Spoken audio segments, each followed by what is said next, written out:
Minhas irmãs, a gente compara a palavra de Deus como uma arma.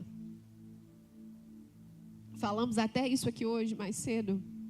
Na verdade, a Bíblia fala sobre isso. Que a palavra de Deus, ela é como uma arma. E você vai ver isso em Efésios 6, quando estiver falando da armadura do cristão. E mais para frente, também você vai ver isso em Hebreus 4.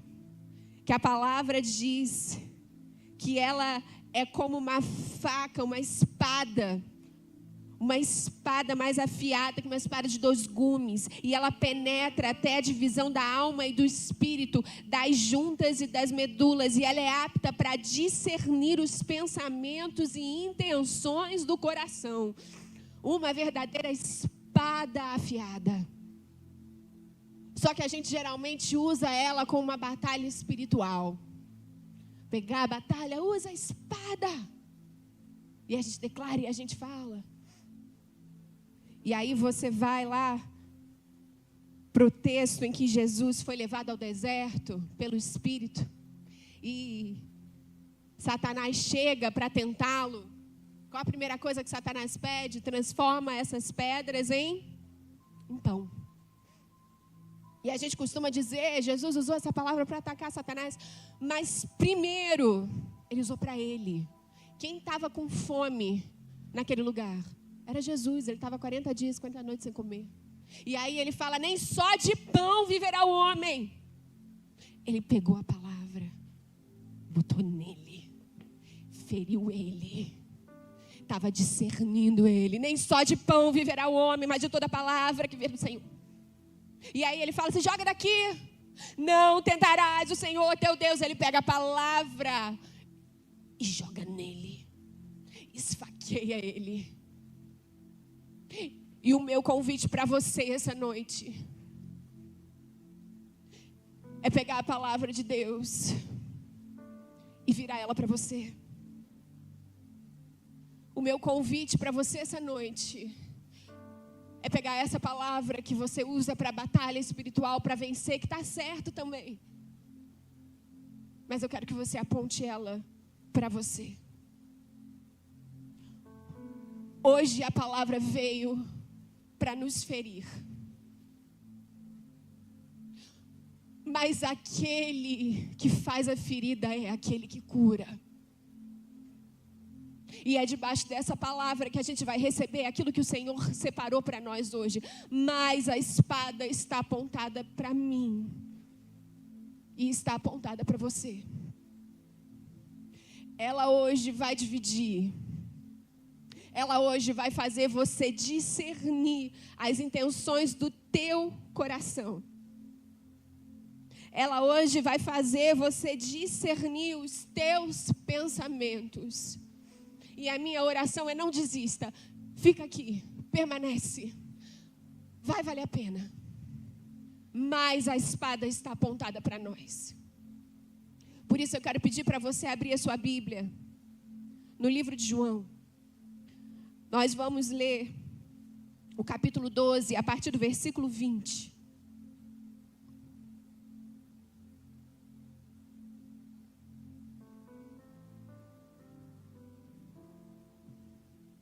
João 12, 20.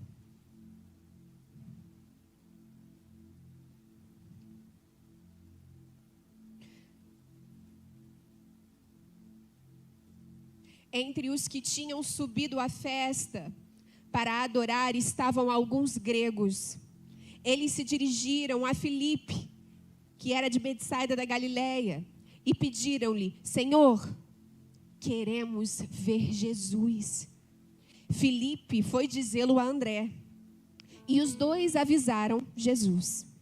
Jesus lhes respondeu: chegou a hora de ser glorificado o Filho do Homem. Em verdade vos digo, se o grão de trigo não cair na terra e não morrer, ficará só.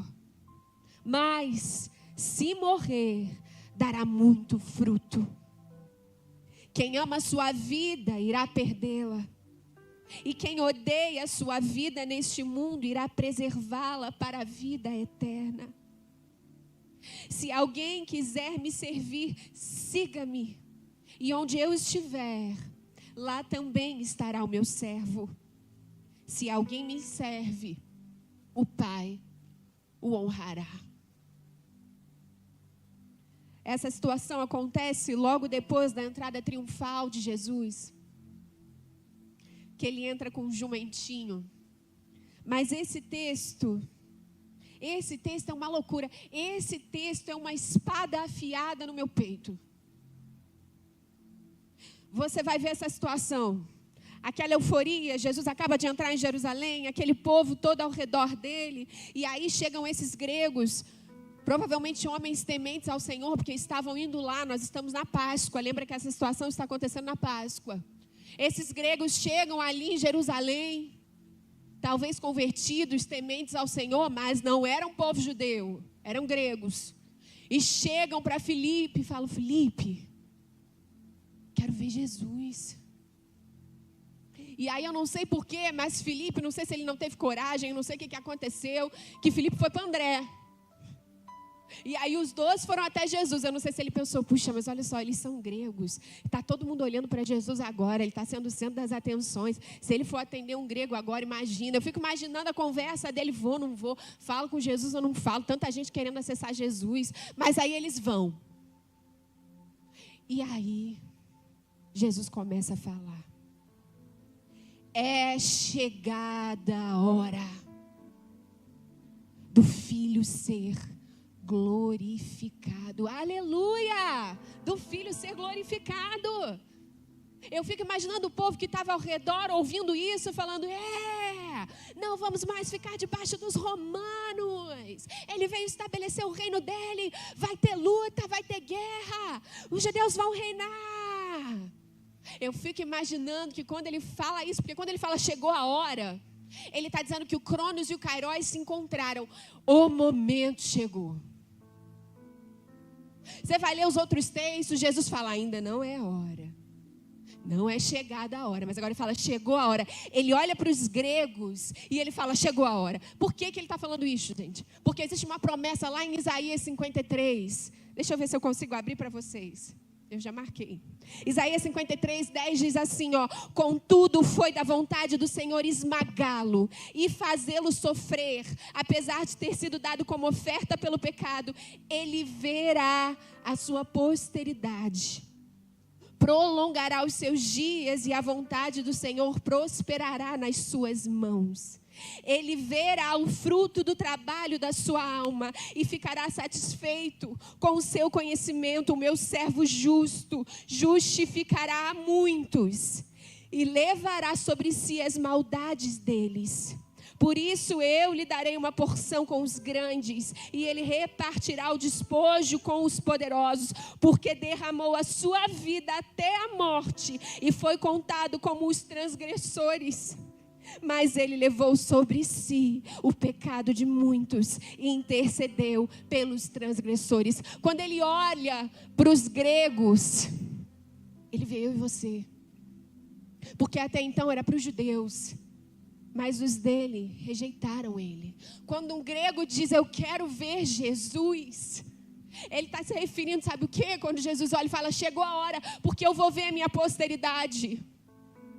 Eu vou ver os gentios, eu e você vão crer, vão ser enxertados. O meu povo me rejeitou, mas olha, aqueles outros povos querem me ver, então chegou a hora. Eu não tenho nada a dar para esses gregos a não ser a cruz. E aí ele continua dizendo: a semente tem que morrer. De quem que ele está falando? Dele. A semente tem que morrer para dar muito fruto, porque ele sabia que depois da cruz e da ressurreição viria um povo redimido, uma nação santa. O fruto da morte dele não eram só os judeus, e aqueles gregos apontavam isso, que era muito maior. E ele fala: chegou a hora. Isaías 53, 10, chegou a hora, um povo será salvo. Mas quem estava ouvindo, que vê Jesus falando: o Filho vai ser glorificado, não entende, não sabia que o palco da glorificação do Filho de Deus era a cruz. O palco da glorificação do Filho de Deus era a cruz. Não tem como a gente separar. A cruz foi a derrota e a ressurreição foi a vitória. Jesus venceu, não, elas não são desassociadas. A glorificação do Filho passa pela cruz, precisa da cruz. A cruz é parte da glorificação do Filho. E isso é um recado para mim e para você. Isso não tem como ser alterado. Um caminho com Jesus. A glória passa pela cruz. Essa é a base da vida cristã. Isso não é alterável. Não dá para botar eufemismo na cruz. Ela é o que é. Ele sofreu. Caminhar com Jesus é semente que tem que morrer. É ser esmagado. Essa é a base da vida cristã. É a base para mim e para você. Ainda que te falem que seguir Jesus é estar debaixo de holofotes. Ainda que te falem que seguir Jesus é ter a vida perfeita. Seguir Jesus é sobre morte. É sobre escolher a morte todos os dias. Apóstolo Paulo disse na carta aos Coríntios: dia após dia eu morro.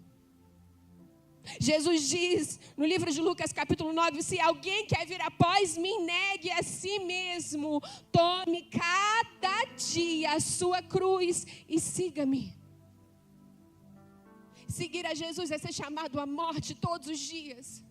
É claro que ninguém é capaz de nos redimir pelo pecado, isso ele já fez. A primeira morte que ele está falando, a semente principal é ele já fez. Não adianta, pequei, eu vou me cortar para poder sarar. Não, isso não existe. Jesus morreu na cruz, ele já nos redimiu. Nada do que você faça vai ser mais importante que isso e é capaz de te redimir.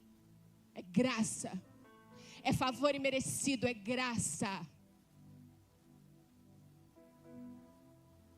Mas a morte da semente não é só para ele. Porque ele continua o texto dizendo: quem ama a sua vida irá perdê-la. E quem odeia a sua vida nesse mundo vai preservá-la para a vida eterna.